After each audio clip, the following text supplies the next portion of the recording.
My sinuses are clear. Woo! Hot. I feel that one of us should have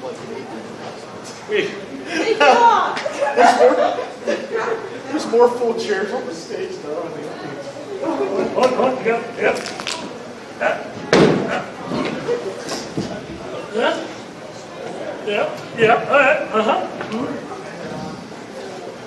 All right. Welcome to Con Horror Stories.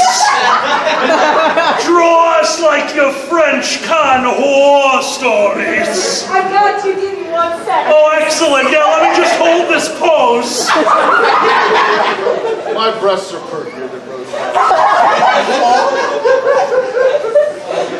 Y'all know this is going to be on the And internet, mine right? are covered with more oceanic water than I care to imagine. Shit.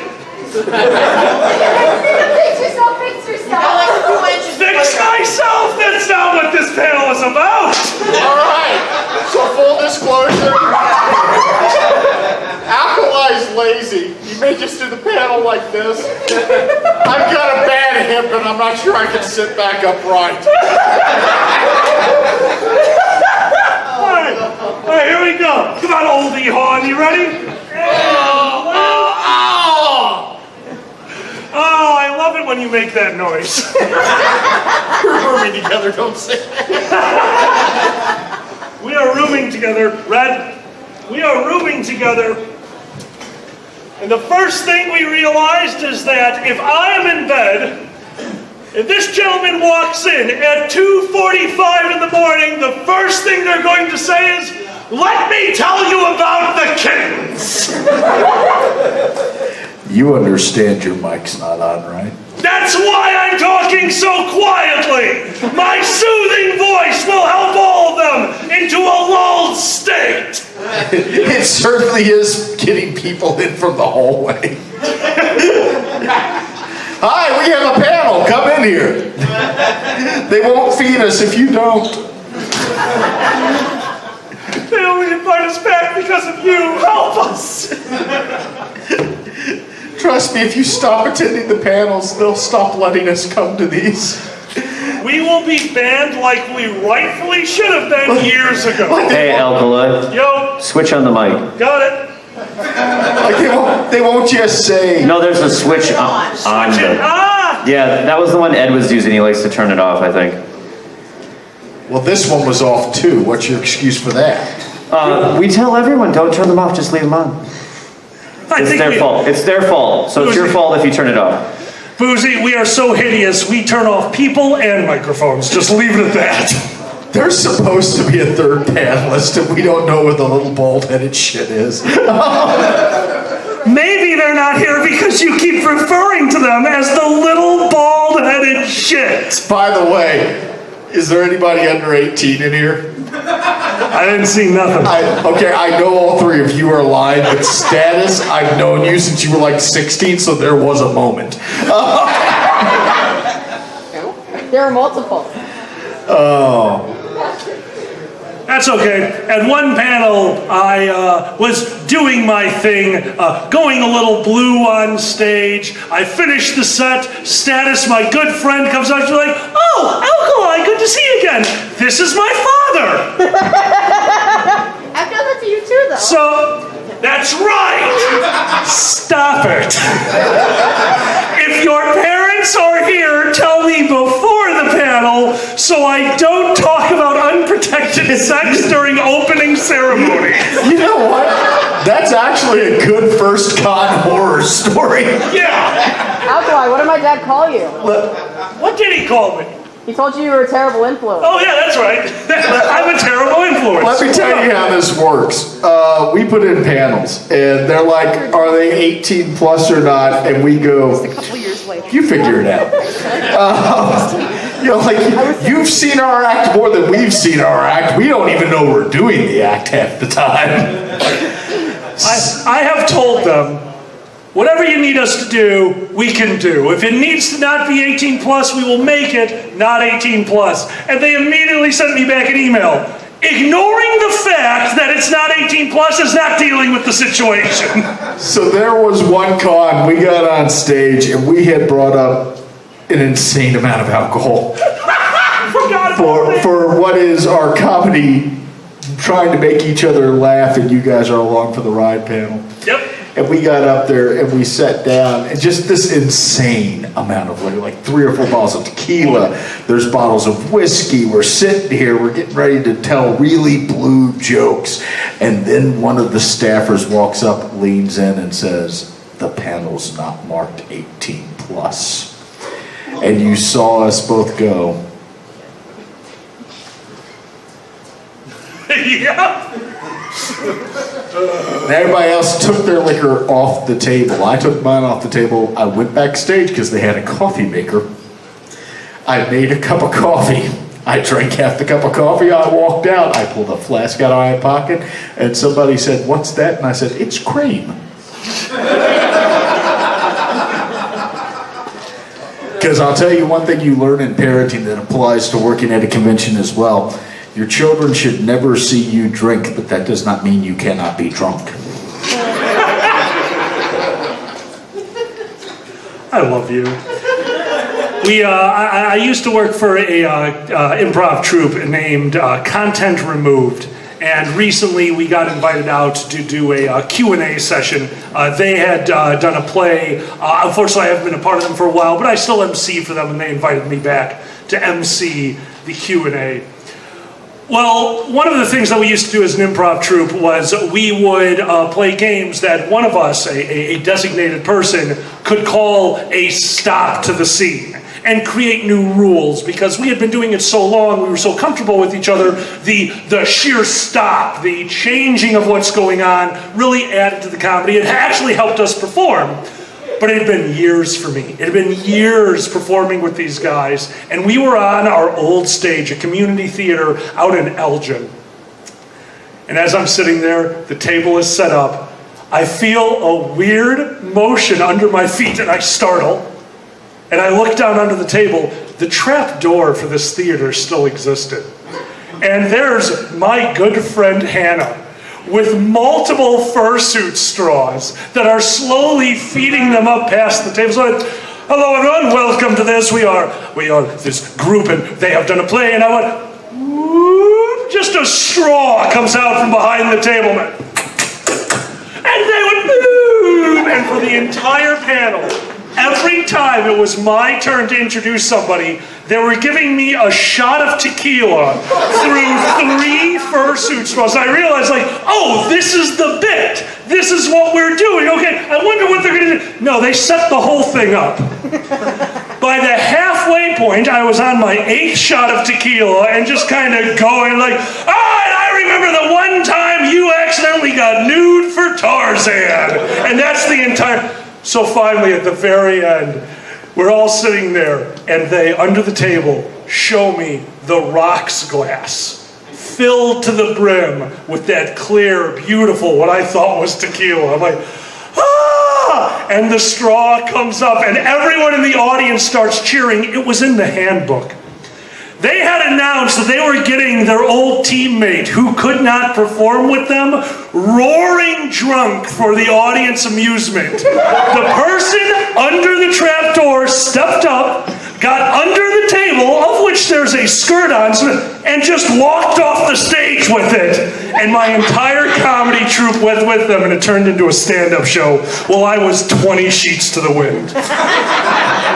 So if you want to know what happens to convention horror stories outside of a convention, we've got a few of those. So here's a convention horror story. Sometimes when you have a panel and you need people on it, you ask folks with experience that you know will be amusing, be able to engage, to come and be on the panel. And you tell them things like, oh, it's in main events at 1 p.m. at AnthrOhio 2022.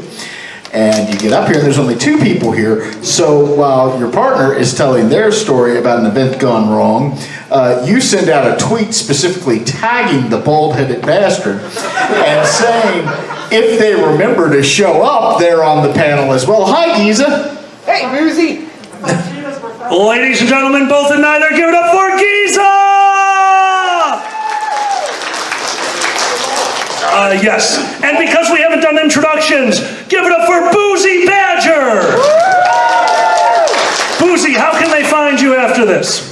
At the bar. On Twitch, you ass! Twitch.tv/BoozyBadger. Right now, while I'm at the convention, we have a stream of nothing but kittens. Yeah. It's not just a stream of nothing but kittens. No, right now it's just the kittens. How many of the kittens? Oh, 4 of the kittens. All 4 of the Yeah. kittens. So that's a change from this morning. Yeah, there were only 3 this morning. We lost a kitten overnight. We found it. It's like I say that, I'm like, oh wait, because last week we actually did lose one of the kittens, which I'll talk about more later. This is convention. This isn't kitten horror story. I mean, like, unless you want it to be kitten horror story. Yeah. I have a crying moment, so like go right now. But we lost one of the kittens because, like, apparently kittens are both the most metal animal in the world and die if you sneeze at them. So, like, one of them's leg auto-amputates. Didn't know that was a thing. The leg auto-amputates to preserve the kitten, and the vet is like, yeah, kittens are very resilient. They do that. And then another one just kind of died out of nowhere. It was fine 1 hour, and the next hour it was dead. And the vet's like, yeah, kittens just die sometimes. And I'm like, so what I'm hearing? He's like, yeah. I'm like, why did it die? I said, it could have been anything. It could have been a birth defect. It could have been that it got ill. He said it could have asphyxiated. It could have, while it was drinking the mother's milk, it could have drowned itself. And I'm like, well, thank you for this crippling new fear. He's like, oh, don't worry. There's nothing you could have done if that had happened. I'm going, does not help alleviate the fear that the cats will die while eating just randomly. That's how we live our life, too. We eat a lot of carbs. I'm going to die while eating. That's my goal. My bet is a pastrami on rye. I woke up this morning and I turned on the kitten cam and then yelled, why are there only 3 kittens? And that woke up Alkali. That's a weird thing to wake up to. So this is convention horror stories that we've introduced ourselves. We should probably introduce, like, why we're up here. My name is Alkali. You can find me on Twitch, Alkali and Zanny. We do weird stuff. I have been running conventions or helping running conventions for a grand total of a decade now. And that's just furry conventions. Before that, I ran a campsite that did live music events and LARP. So yeah, I've been around for a while. Boozy? I'm Boozy Badger. I am the president of a local community theater. I'm also an attorney who represents a local community theater? As well as some furry conventions. Guess who has more drama?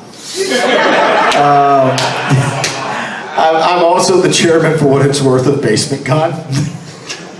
Which started as a Twitter account to make fun about real conventions and then somehow got a venue. It is an actual thing we do now. Like, seriously, we started a Twitter account that I gave access to like 5 people to just so we could be snarky anonymously towards MFF and AnthrOhio. And the next thing I know, we're real. Joke's on you. Giza? Hey everyone, my name is Giza and I always show up to my events on time.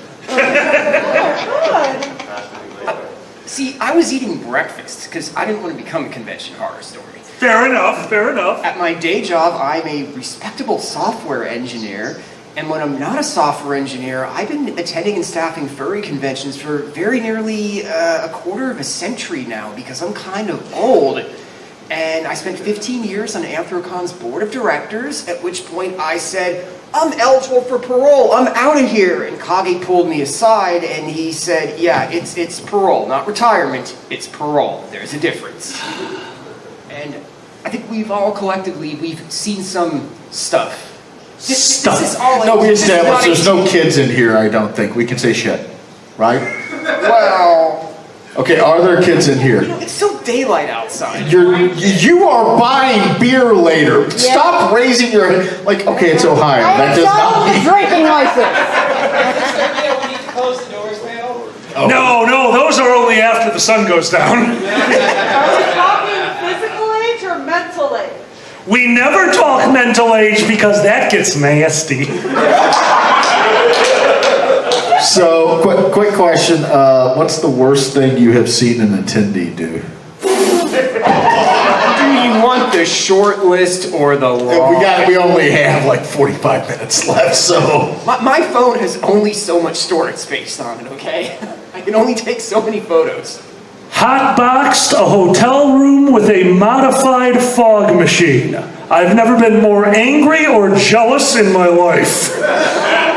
Especially because the hotel engineer who pointed it out to me took the fog machine, and that's all I wanted. I told them this. He goes, "No, sir, you owe me." I'm like, "I know I do, but do you have an office?" So 2 rooms got hotboxed at that convention. Geezer? Walked into a room once where there was a noise complaint, and security, I was working security, we went to check it out, and stepped into the room, and we see it's a normal party scene, there's a little light show going on, there's a bar in the corner, there's people standing and dancing around. I stop and I'm like, "Where's the bed? What have you done with the bed?" The bed was missing. We're not sure how that ended. It was one of those, we didn't say anything to the hotel, and they didn't say anything to us at the post-con meeting, so we're just assuming it kind of worked itself out. I want to let you all know that there are levels of fuck up, okay? There are levels of fuck up. There is a staff member pulls you aside because you have done something and tells you maybe go back up to your room for the rest of the night. You have fucked up a little. You fucked up. You fucked up a little. Fucked up. Okay? There is the con chair pulls you into ops. You fucked up. There is the hotel does not want you there anymore. You fucked up. Then there is the convention's lawyer becomes aware of it 2 weeks after the convention.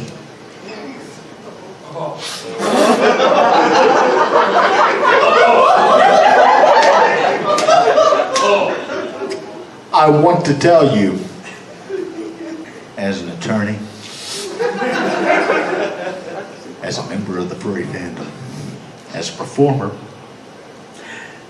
as the chairman of what we call the worst furry con ever, there is no situation your lawyer should get reports on what you've done at the convention.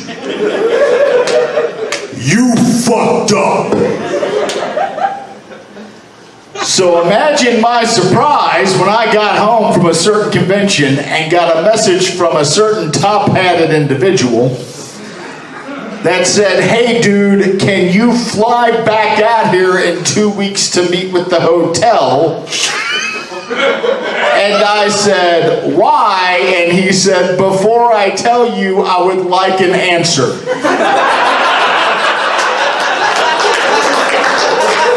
We're good friends. And I went, "I don't know." And he said, "I'll buy you dinner at Fogo de Chao." And I said, "Yes." And he said, "Great, look at your email." I have been given permission by the organization to tell this story, by the way. It's been more than 2 years. I looked at my email and there were 2 documents in that email. One, do you know who the Dorsai are? One was the Dorsai Irregulars incident log for that convention. The other was the hotel's incident log for that convention. These were 2 wildly different stories. The Dorsai Irregulars said things like, an individual got drunk and was helped to their room. An individual was found in a public staircase with marijuana. We pursued them to assist the police, but the individual got away. They were later located and their badge removed. The hotel's log said things like, there was feces everywhere. It was reported to us, here's my favorite, it was reported to us that someone walking down the hallway came across a room with a door open and somebody on the bed, nude, with a group of men wearing strap-ons running a train on them. This is in an official report. I'm not paraphrasing. We later came back to find said individual on the floor, helped them on the bed, and locked the door. And I'm like, so you looked in, went, huh, and walked off. And then later, like 2 hours later, I was like, hey, Tom, should we go check that guy who was getting the shit railed out of him up at Trios? And then on Sunday morning, it was reported that on Saturday night, a group of people were gathered in the lobby with one performing fellatio on the other as the group chanted, "Eat the meat, eat the meat, eat the meat." And I read this and I got back to a certain top-hatted individual and said, "What the fuck?" And he said, "I bought your plane ticket already." The hotel wanted to have a conversation about the contract moving forward. I got in. I had members of the organization's board there. We all met at a top-hatted individual's house the night before because we were going to drive up to the convention, about an hour drive, hour and a half drive together. And I'm kind of briefing them. I said, okay, I've done these before. Here's what's probably really happening. The hotel wants to renegotiate the contract. They want a much more favorable contract. They're going to use all of this. Here's how we address these things. You know, number one, we deny fucking everything. None of it happened. Number two, we offer solutions. So let's think about solutions, discuss them tomorrow. We all get together tomorrow, we get in the car. Somebody is driving, we stop, we get coffee, we're driving up there. And I said, one of the things we're going to have to highlight is how ridiculous some of these incidents seem on their face. Because, honestly, if somebody's in a room getting a train ran on them, why would everyone need a strap on? And the person, yeah, no shit, this is how lawyers think. It's like, your story makes no sense. If everyone had a penis, why were there strap-ons? If the strap-on does not fit, you must acquit.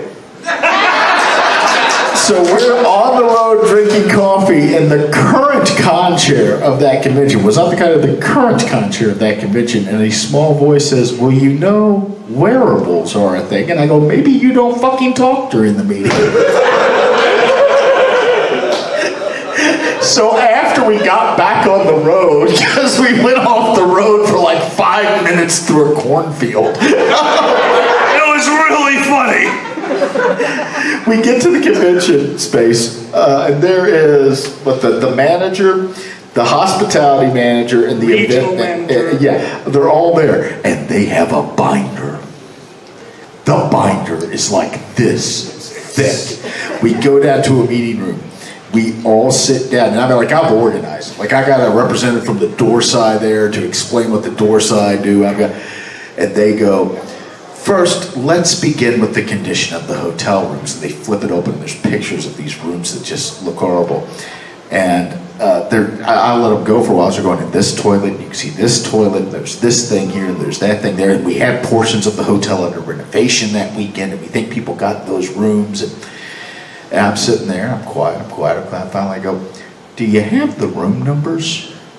And they go, what? I go, do you have the room numbers of those rooms? Well, we can get them. I go, have you pulled any of those room numbers to see whether they're like, do you have names where we can compare them with? We weren't the only people in that space that week.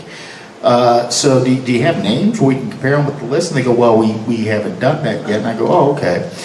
And I said, do you have anybody on your staff who made sure those renovated rooms were locked? Because you had a high school group there as well, and I know that the ones on my floor weren't locked. I said, well, we'd have to check man. It's like, okay, so what I'm hearing is you have a binder full of pictures that you can't really link to our organization, and you don't have names that we can confirm or any of our attendees, and you don't even know if your maintenance locked the door with high schoolers running around, so that whole binder is hearsay, and we're not going to consider it. Now, let's talk about the contract.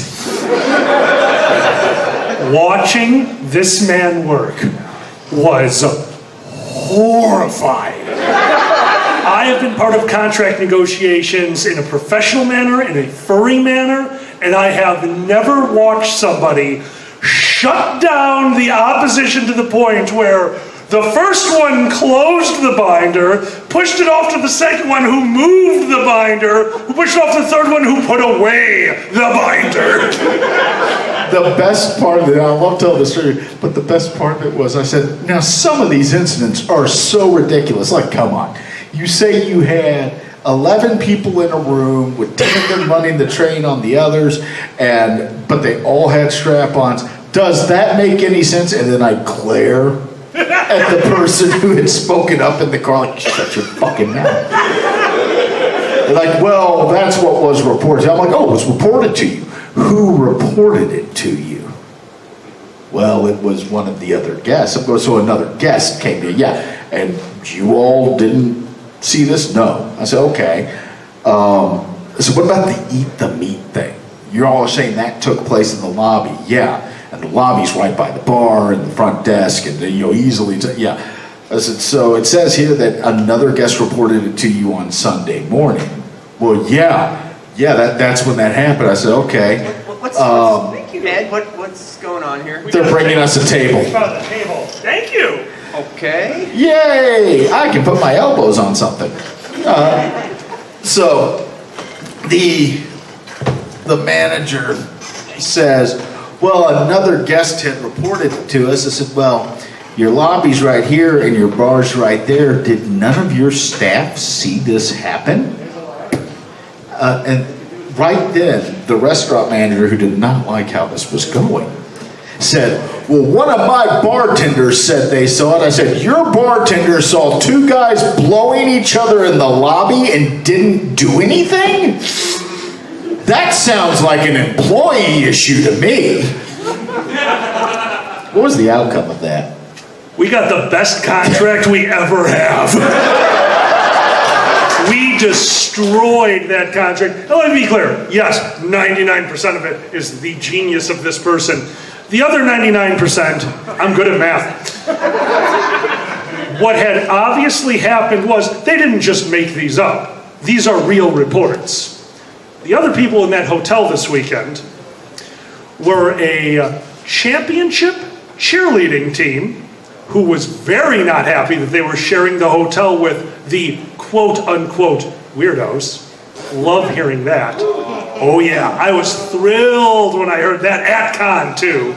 And this one's my favorite, the Christian High School Lacrosse League. There's one thing you can say about the parents of Christian high school lacrosse teams. They're organized. What had happened was they decided they didn't like us. They had complaints, and then multiple people came down with the same complaints from the same group. So yes, the hotel did get these complaints.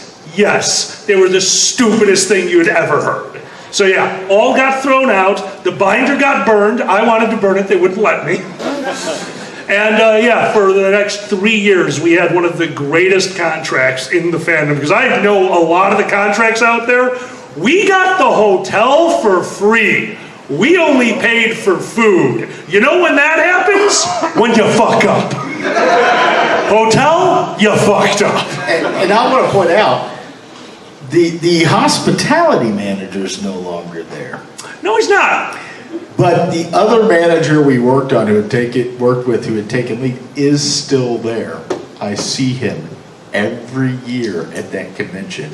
And every year at that convention, you know what he says to me? Hey, how are you doing, man? Let's get a drink later. The point of this is, you're going to fuck up. try not to fuck up so bad we have to renegotiate a contract, okay? Alkali?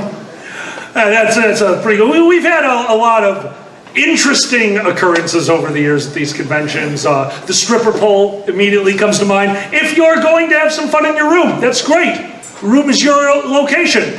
Don't do minor construction inside the room. That's really not that hard. That's not something I should need to say. Don't talk to me about construction. At the hotel! In your room! It's unacceptable! Did I ever tell you the astronomy story? That's not construction, that's a hole. Continue. Back when we were in Philadelphia at the Adams Mark Hotel, when AnthrOhio was hosted there, someone stayed in their hotel room and apparently they were a bit of an astronomy buff. And the reason we knew this was after they had checked out, the hotel, had housekeeping go through the room, and they're looking around, everything's in order, and then they looked up. And when they looked up, they saw bottle caps embedded in the ceiling in the form of constellations. Like they had the Big Dipper, they had Orion. This was the early 2000s, wasn't it? Yeah, this is after AnthrOhio 2004. Oh my God. They had to resurface the ceiling. They could take the room off the market for a few days and just replaster the entire ceiling after taking out the bottle cap. Alkali and I were not long out of college in 2004. Are you calling me old? Yeah, older than me, motherfucker. Yeah, that's right. And I can tell you right now that wasn't uncommon. That was a frat guy thing. Oh my God. See, I never went to a real college, so that's just a mystery to me. That was a Alkali. You can back me up. Oh, absolutely. That was a frat guy thing. Absolutely. We take off bottle caps off of beer bottles and pound them into the ceiling. dear. Absolutely. We had the gentleman who was 3 doors down from me who had the best sound system in our dorm and was also a physics major and was slowly learning that they could change the pitch and knock shit off other people's shelves. So it's one thing to be woken up at 8 in the morning to and then to have your deodorant just fall and you're like, oh, screw you, Chris. Resonance frequency, how does it work? Yeah, no shit. There's a lot of the stripper pole was one. I absolutely adored that one because somebody installed the stripper pole in the room, had a party. Cleaning crew came in the next day, saw the stripper pole, and before they could say anything, the guy goes, "Yeah, don't worry, I'll pay for it." So the hotel went, oh. So my incident log read, stripper pole in room, da-da-da-da-da. Person residing in the room was da. They took care of it. And I read that like, what do you mean they took care of it? And the hotel liaison is like, yeah, they paid for it on the spot in cash. We both are quiet for a second and he goes, please ask for permission instead of forgiveness, I'm begging you. I just told him, he paid for it on the spot in cash. Where do you get the cash? Was it also? And you talking about a ceiling still reminds me of one of my all-time favorites, AnthrOhio. Years and years ago, in a vaulted ceiling just like this one, there was Wait, what happened at AnthrOhio? Now I'm getting nervous. Oh, you were there for this one. You were at this con. I was there, but if this is the first time I'm hearing about this, I'm getting really worried. If this is the first time you're hearing about this, you need to get the shit out of yours, bud. There was a party the night before, and they cleaned up the room as usual, but some of the party favors were still in the room, including some helium-filled balloons that were all the way up against the ceiling. And right above the exit to this ballroom was a vent, and a balloon that was...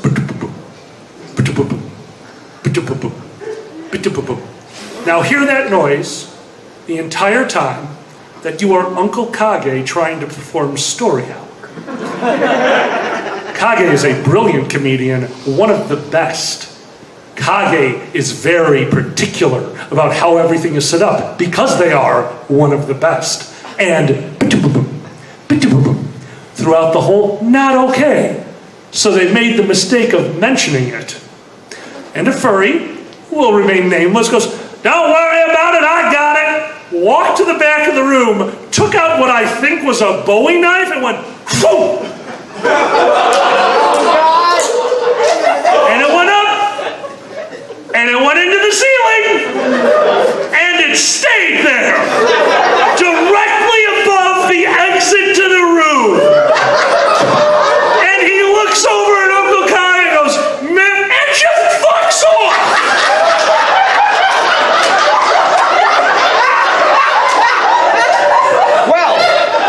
explains why that board meeting was extra awkward. Well, you think that was extra awkward? We're furries. What is a furry's first thing they want to do? We are such a loving and caring community. We want to help. Like 4 people stood up and like, I'll go get Dorsai, and that will be it. Do not leave the room under the sword of Damocles. Sit perfectly still. I'm going to get an umbrella. What's an umbrella going to do? When I get stabbed. I won't see my death. Exactly. My strange 1840s death coming from the sky. Like people who have been killed by a Bowie knife. The guy who fought Jim Bowie on a sandbar and Fluffles the fox trying to get out of the dance.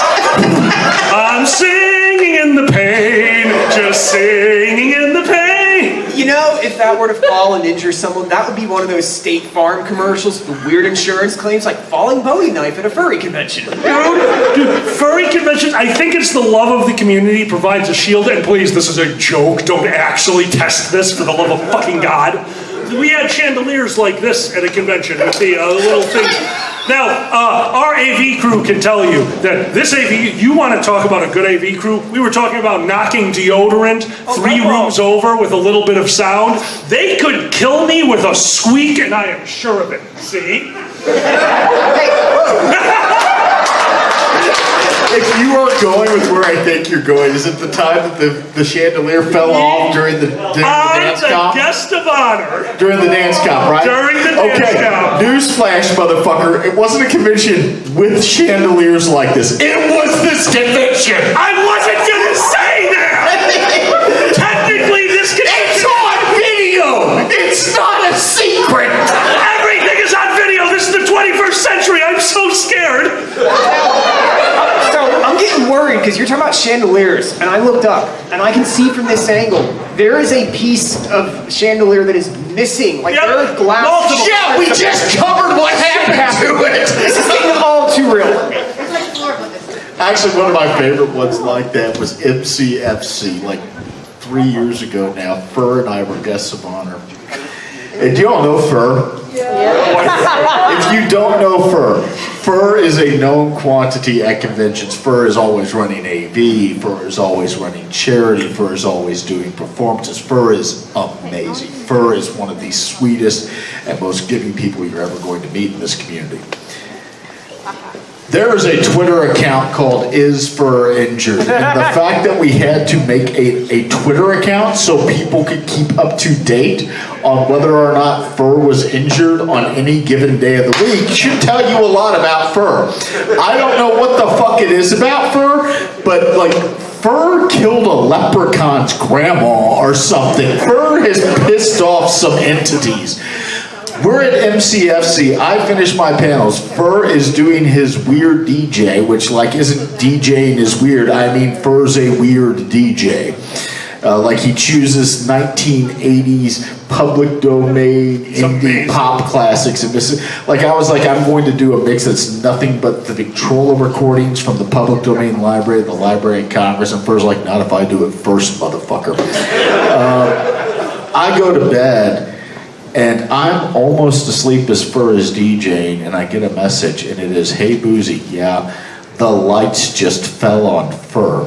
And I went, "What?" And I looked, and sure enough, Fur had been DJing, and a single stage light bulb had unscrewed itself from the ceiling of the ballroom and hit him like a fucking cartoon, comically on the top of his head, made a reverberating bonk. He went to the ground, got up, shook his head, and continued DJing. That's Fur. I don't know why, but It's Fur. That's why. The show must go on, and it must be painful. like Vin, you were scared of Bowie. You know Basement Cons, Vin, you. I picked Basement's Con venue and have regretted it ever since. Basement Con is held in an undisclosed location in the northeastern portion of Pennsylvania. It says the northeastern portion of Pennsylvania. Now, if you look it up on a map, it actually says New York, but no, New York's on the other side of the one-lane dirt road that leads to the lodge. The one-lane dirt road that to this day I am still waiting for you to get us a map of where the nearest medical facility is. I know, you just don't want to know. I'm telling you right now. Let me put it this way. It doesn't matter because you'll be dead before we get there. You're the lawyer for this con. I'm finance. We have a need for this info. There's a minute clinic at the Walmart 40 minutes away. We have, and how are we going to contact anybody? Because this lodge has no phone. It has no satellite coverage. It has no cell phone coverage. When you're there, that's it. No one can hear you scream. This is a wonderful mix because the lodge is decorated in weaponry. I shit you not, there are axes and saw blades just hanging on the walls. And I know what you're thinking. You're thinking Cracker Barrel stuff, right? So did I. Then we took down one of the axes and I'm like, oh no, this has an edge on it. Oh, that's the one I chopped wood with. Yeah, this can kill a person. There's an issue here. I looked over at one point, there was a box of flesh. It literally is just labeled box o skin, and it was a shadow box with different types of skin in it. To describe where this is, our lodge is an old ski lodge. The bottom floor has a fully functioning bar and restaurant and sitting area. The upper floor is a series of rooms. The bathrooms in each of those rooms are obviously an afterthought that was put in a closet. I can say this because it's the only time I've had to poop with 1 foot in the shower and 1 foot out the door. You were the lucky one. You know when we discovered that there were full-size commercial bathrooms in the place? The last day. So it's hanging there with all these weapons. There's rusty saw blades out front. People are like, what are we going to use that for? I'm going, the Frisbee competition. The place is just, it is amazingly decrepit, but wonderful. So fun. Oh, yeah. It is so fun. It has 2 fire pits. Yeah. The first fire pit, the big fire pit, you could have a bonfire. You could put the base of it. No, we didn't. Yes, we did. We didn't. That's the second fire pit, you ass! The big fire pit is for bonfires. They made a bonfire in the second fire pit. 5 feet from the house! Listen, we're miles from medical care, miles from health, but you will not freeze at Basement Con. I should not walk outside the lodge at the place where I'm part of the insurance. Oh, wait, no, I'm not. You're on the insurance policy. I made a mistake! And find a 6-foot-high tower of flame coming out of a small fire pit with Giza going, maybe we should put more wood on it. And I did. Who fire pits? Afterwards, Uncle Kakeka, he's like, you let Giza make a fire? I'm like, we didn't let him. We walked inside to drop off the luggage and fire happened. It didn't stop happening till Sunday. I'm an Eagle Scout. I know how to build a fire. It doesn't matter. But it helps. I'm more concerned that you're an Eagle Scout and you built that fire 5 feet from the house! The house is still there. I just want to point that out. That's not no help from you! The guy who runs the place, as he's giving Alkali and I the walkthrough on the first day, he says, when you go out and you go, first, don't go near the well. It ain't got a cover on it. Second, when you go out, if you go to the right, you're going to come to a lake. Don't swim in the lake. You will drown. Not like you may drown. You will drown. Like, if you go too far to the east, there's a fence. Yeah, if you go too far to the east, there is a fence with a cow pasture in it. We raise beef cattle a lot of the year, but right now we just got milk cattle in it, so it's okay, but don't touch the fence.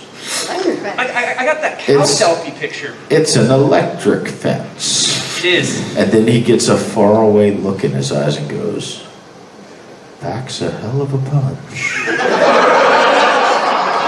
I look at AnthrOhio and go, "Do you think he touched it?" He definitely touched the fucking fence. If we had access to the internet, I would have played Don't Whiz on the Electric Fence. While we were there that weekend, like I say, the guy's like, "You all are great. You left the place cleaner, and you returned the Google Chrome you stole. No one's ever done that before." I'm like, "Stole it or returned it?" And he's like, "Both." Don't really know why he had a Google Chrome, because no internet. No, remember they had a router, there was just no uplink. No, they had a router. I don't know why, because they had no internet. Yeah, so my cell phone got on their network, and I'm like, cool. And then my packets are going nowhere, and I'm like, well, this sucks. So, the weird thing is that he thinks we're the best people. On Saturday, we just helped a guy straight up steal a fucking couch from the place. Like, somebody showed up with a truck and a trailer, walked in and said, "I'm here to get the couch." And we went, "Okay, let us help you." And we did. Like, we had a time-lapse camera going on the corner of the lodge. You can see this guy walk in. We asked for no credentials whatsoever. Says, "I'm here to get the couch." We pick up the couch, carry it out to his truck for him, put it in the trailer, stand outside, wave, walk in, and then on the camera you hear one of us go, "We may have just helped that man commit burglary. We should have called someone." Guess what you're an accessory to? Sunday, I'm not sure how, on Sunday morning we sat down for breakfast. Because unlike First Square, Basement Con still has free breakfast for all attendees. You smartass. So we sat down for breakfast. We're sitting there and eating, and an Escalade with New York plates pulls in. A woman gets out with bleach blonde hair, wearing high heels and designer clothing, walks in, looks around the place, and then says, "Could someone introduce me to the chef?" "What chef?" "The ad says there is a chef, and I would like to meet them. I am considering renting the place." I'm like, "Well, we're renting it now. The chef's not here." "Well, could somebody show me the rooms then?" And we're like, "What part of we're renting the place now didn't you get?" "No, ma'am, we're not." And she looks around and says, "Well, I never," and turns around, walks out, gets in the Escalade, takes off down the road. Now, I have neglected to mention something. At that point, Zanny the Blue had brought their prior fursuit. And there was a deer head on the wall. So we put the fursuit head on the deer head. Because you know Zan Deer. So this woman from New York walked in, looked around, saw a blue dragon head on a deer's neck staring at her, and then was like, "These are the people I want to take me alone upstairs to an abandoned laundress." And after she left, I just went, "What the fuck was that? Oh my God, we're a real convention. We had our first Karen." Like, I imagine that on Friday night, this one was sitting in her home in upstate New York, set bolt upright, but furries have gathered and jumped in the caddy to come down and visit us. First they did their hair. They had to do their hair. Giza? That was so weird just to watch, because I was sitting there, I think I was actually sober at the time, just watching that interaction play out. I'm like, what just happened? Also, the cows took an abnormal interest in me at that con. I went for a walk the one morning, and I passed the electric fence, and I hear this distant moo! And the mooing gets closer, and then I hear hoofbeats. And there's this herd of about 20 cows that comes galloping over the hill, and they walk right up to the electric fence. They don't touch it because they know it's an electric fence, and they're just staring at me. And I got selfies and video of this, and just the cows just watching me. And I didn't think I was that interesting to bovines. Just They really want a convention there, let's be honest. The neighbors are super into the change in venue. Yeah, I guess it was just that boring for them, but I never thought cows would find me interesting. That was just, and then I walked back to walked back to Basement Con and got drunk because, which Leads me to a question real quick, and this is convention horror stories. What's the worst venue you've ever had to be involved with? There is a convention that shut down after 2 years. Their hotel was so dilapidated that we are talking about rooms that didn't lock and no way to deal with that. Guest rooms that did not lock. There was a single convention space in the hotel, which they turned into dealer's den. That room was the size of this stage. Across the parking lot, across the street, across another parking lot was the convention center. It was a lobby with a bar and then a giant room that could be separated into multiple convention spaces. A room about this size. With air walls that no longer worked, so they weren't actually able to close off any of the rooms. So if I was performing in panel room 1 and anyone was in main events, they could hear me as clearly as you can hear me right now. A little bit of a bump in the road there, but all of that could be forgiven. Until myself and Kage went to the bar. The bar in the lobby, the only good thing about this convention, a beautiful, fully stocked bar with everything that you could think of. It looked like a Chicago bar. 3 glass shelves, backlit, mirror behind them. Some of the best tequilas, amazing scotches, outstanding brandies, and no one to serve. And myself and Kage planted ourselves at that bar, trying to figure out how we're going to do comedy panels with the dance going on in what we considered to be the same room. And as we're sitting there, a gentleman dressed in their Sunday best, obviously an employee of the convention center, walks out, goes to the bar, pours themselves a drink, makes eye contact with us, and then leaves.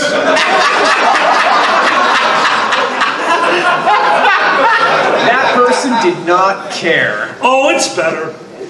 So myself and Kage, being actually, like, it takes a lot. It takes a lot. That was rude. That was rude. Say you're not there for something, don't do that. We're a little miffed. We want to complain. We need to find the manager. We found them. And again, they looked at us in the eyes and walked away. The guy was the manager of the place and could not give a shit. They did not want us there so bad that it wasn't even funny, to the point where after the contract was over in 2 years, they ghosted the convention and wouldn't even let them renegotiate. The furries were very well behaved. I got to see the instant log. The instant log was solid. There was really not a lot that went on other than a shit ton of garbage in the parking lot because that was the only place you could eat. There was no sitting area at this place. It was a bad site for a furry con.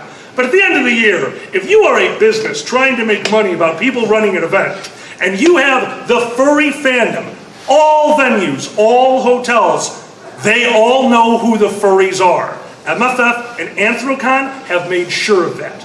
We are a fandom that is definitely on the uptick. We are growing and they know this. And to be so short-sighted that you don't want a growing community to rent out a barely used, barely functional convention center, that shows you how good they are. So that place burned to the ground a few years ago, yay. Giza? So the very first Furry Connection North, back in about 2007, was at a Best Western up in Michigan. And no, don't go woo. No, that's the wrong thing to say. And we started finding stuff wrong with this hotel as the event progressed. Some guest rooms were too hot, some guest rooms were too cold, and you couldn't change the temperature setting in those rooms, so attendees were stuck with that. We noticed in the main atrium, it's like, do you smell that? That's chlorine. The swimming pool in the atrium was over-chlorinated, so there's this smell of chlorine that permeated con space. We also noticed things like the carpets. Like, this carpet's kind of soft and kind of squishy, and someone who knew carpet apparently pointed out that he's like, yeah, they just kept putting new carpet over the old, and there's like 4 layers of carpet on the floor in the con space. And then finally, the atrium was 2 stories, and there were raised walkways. And we had the Fursuit Parade, and the Fursuit Parade kind of went over the raised walkways. And it's like walkways, no way to exit, right? We had people counting the fursuits at the start of the walkway and the end of the walkway, and we had different numbers. Somehow fursuiters went missing on this walkway with no exits. Like the numbers were like 43 and 57. And we're like, how do you lose 14 fursuiters? Some say they're still wandering there today. That is possible. At night, you can hear them in the walkway. And then the scariest thing. Someone reported that their in-room refrigerator, they unplugged it for some reason, and it was a 3-prong plug. The ground prong had been clipped off. And what that means is if there was like a live wire in the refrigerator that touched the frame, the entire refrigerator would have been electrified and would have been an electrocution hazard. But the ground plug had been purposefully and deliberately just cut off with wire cutters or something. Oh my God. Yeah, and the hotel didn't seem to care about that. It's like, yo, electrocution. They didn't seem to mind, so we didn't go back there. At the beginning of the panel, I said that not only do I do fur cons, but I also did a music venue for years. Can I get a show of hands? How many people is this your first fur con? I had a request for this one. It's getting told. A very long time ago, I worked for a campsite that held music shows. It was very near Northern Illinois University. We would rent out this campsite, which was made for LARPing. I actually ran a game called Nero, New England Live Action Role Play. And I was one of the game organizers. One of the things I was known for, because at the time I was a pyrotechnic, was for doing huge aerial displays during battles that would coincide to what was going on. But that also means I had leftovers, I have extras. I had an entire shed, cordoned off, locked away, filled with ordnances, filled with quick burn fuse, filled with explosives. So we didn't tell anyone about that. But you need to know. Because this weekend, we allowed a crew from NIU to come in and have a music event. They came in and held what we later realized was a rave. Because we were in the middle of nowhere. It's a perfect place to hold a rave. Myself, my crew, the other owner, we all ran security. We were taking care of the garbage. We had a little golf cart that we would get onto and drive out to the garbages, put them on the back of the golf cart, drive them to the dumpster. It was genuinely a good time. We enjoyed our job. But the people there this weekend, the people there didn't so much enjoy us because they thought they were going out to an unsupervised gathering. But we own property that we don't want to die. So we needed to keep things under control. The first incident was a few people that decided their campfire was not warm enough and moved the picnic table over the campfire, because that'll get a nice blaze going. And Steve, my friend, the one who owns the campsite with me, we go out there in our golf cart, and Steve, who had just been digging a place to try to bury a wire going to the men's bathroom, still had the shovel with him. Overalls. Big, kind of an intimidating dude, standing there leaning against a dirty shovel going, so, destroying our property, huh? I'm enjoying the encounter until from behind me I hear as somebody steals our golf cart. It's a gas-powered golf cart. It's loud. We're going to find you. I'm not athletic. Steve is. Steve goes, oh, fuck no, and runs after them. So all I see is with a shovel. All right. Well, I'm going to go deal with some other things. There's a lot of little incidences going on throughout the weekend. We get a note that the men's bathroom is totally out of toilet paper. We have industrial toilet paper in there. We had 10 rolls, the industrial one-ply, because screw your asses, they're cheap. They're gone. I get a call from my Nero crew. Hey, Dan, your shed got broken into. I go over there. Now, not a lot is missing, because a lot of the stuff is in boxes. I have to keep it organized, and I keep it sealed away. It's in a shed. It can contact moisture. I don't want that. But there is stuff laying around, and that's gone. Including, hanging on the wall, my coils of quick burn fuse. Coils of it. This is actually very worrisome. So now we're all on kind of high alert. We're not searching people. We want people to have a good time. But if you're doing something stupid, we're going to catch you. Stupid like the two 16-year-olds walking around with a piece of Tupperware that has their mother's name written on it. Filled with magic mushrooms. Filled with magic mushrooms because their brother had said, I'll give you a ride out here, you just gotta sell some stuff for me. And they said, okay, because they're stupid kids. We just asked them, dude, you're in a lot of trouble, we're not gonna make this worse for you, go sleep it off in your car, and tomorrow morning, get the hell out of here, give me that piece of Tupperware. To which the kid actually had the balls to say, well, it's my mom. So I'm like, yeah, I can tell by the name on it. Give me the Tupperware. So I had shrooms for a month. It was nice. The final call that night, after the sun had set, was that the barn had been broken into. We go over to the barn, and as I'm going over there in the background, I just hear, you get him, Steve! I go to the barn. They had broken the lock off the barn, and there were things missing. The barn is an unorganized mess. I don't know what's actually missing. There's just less in there than I thought of. Well, about a minute later, we found out what was stolen. Because if you take all of my high-powered explosives, put them into a stolen canoe, in the bottom of the stolen canoe, you line with 10 rolls of industrial one-ply toilet paper. You take a golf cart that is filled with gasoline, siphon some of that glass, put it onto the toilet paper, and then put all of my live ordinances on top of that, kick it out into the lake, and light the fuse. What did I say? Fuse? Is that wrong? Quick burn fuse. Who here knows the difference between a fuse and a quick burn fuse? Good! You knew more than they did! A fuse, light. A quick burn fuse, light. A quick burn fuse is made to ignite things in unison. You light it, it's gone. Which means they were standing next to the lake when they blew up my boat. I was standing at the barn and the lake exploded. We run over there. In a tree on this campsite, and I wish I knew if it was still there, is a piece of a canoe embedded into a tree. Because they thought they were blowing up fireworks. I was a pyrotechnic. They were blowing up ordinances. They blew up stuff that you guys see on your city shows.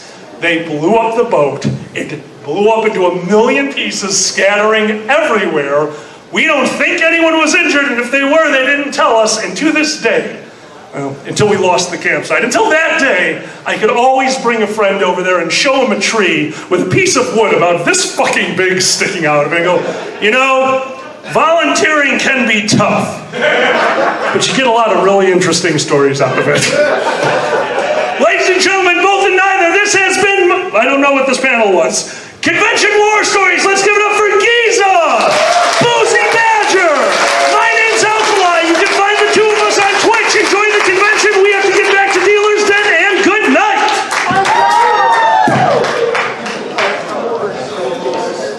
Done. Yes, I love songs. Silver Gatoman, he bought me a coffee. Silver Gatoman, here is the song for thee. He likes to video all the panels at the cons. You should go and watch them whether they are short or long. Silver Gatoman, you video that's not a jibe. All of you go to his YouTube channel and like and subscribe.